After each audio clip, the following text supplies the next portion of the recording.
In the heart of New York City, strange things happen. Cars suddenly move backward, crashing into each other. People are stuck mid-step and mid-laugh. And all the clocks in the city spin wildly out of control. Iron Man knows someone or something is messing with time itself. But who? He flies around the city looking for answers. When he spots a group of people huddled around a TV, he lands nearby and asks them what's going on.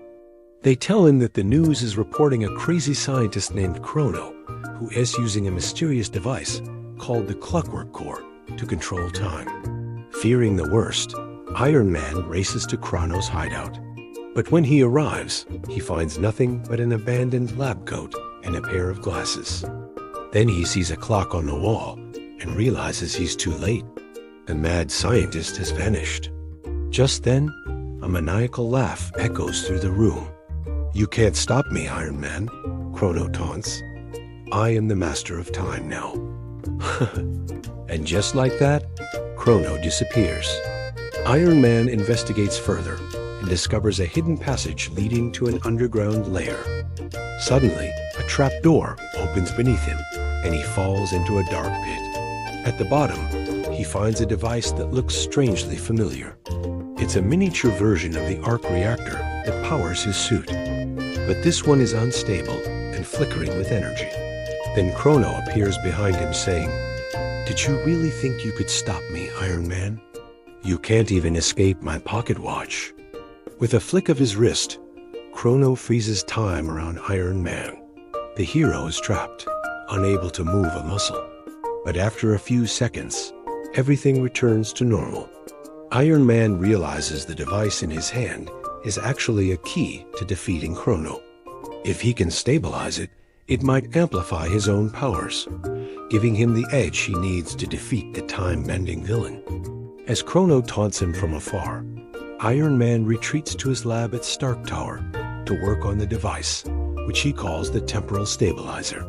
Meanwhile, Chrono gloats about his genius, rewinding time to undo any damage Iron Man might do, making himself unstoppable. But Iron Man is almost done with his upgrade. He tests it in his suit, making sure it won't overload, and then he flies off to confront Chrono once and for all. The two meet again on top of a giant clock tower, the centerpiece of Chrono's hideout. Chrono laughs, pointing to the frozen hands of the clock. It's stopped time itself. "You can't beat me here, Iron Man. Try it." He moves his hands, and Iron Man watches in amazement as the clock begins to move forward, backward, and then in both directions at once. The world spins around him.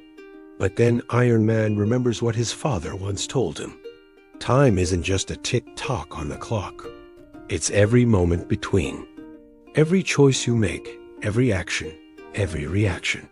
The future isn't written. It's built, one choice at a time. So Iron Man chooses to move. And to his surprise, he moves freely, unaffected by Chrono's control over time. "What?" Chrono shouts. "How can you move? Why aren't you frozen?" "Because time's up," quips Iron Man, firing a repulsor blast at Chrono. Chrono screams as the energy hits him.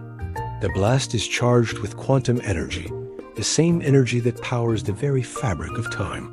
It amplifies Iron Man's strength, allowing him to shatter the Clockwork Core and free the city. With the threat of time manipulation gone, Iron Man flies around New York, helping people and righting wrongs. He knows that time is precious. And with great power comes great responsibility. He's not just a superhero. He's a time hero. When you choose to be kind, you rewrite someone's story. And in a world where time is running out, he's the only one who can do it. That's why Iron Man is always ready to help. Because in the end, it's not about the power. It's about doing the right thing. Thank you for watching.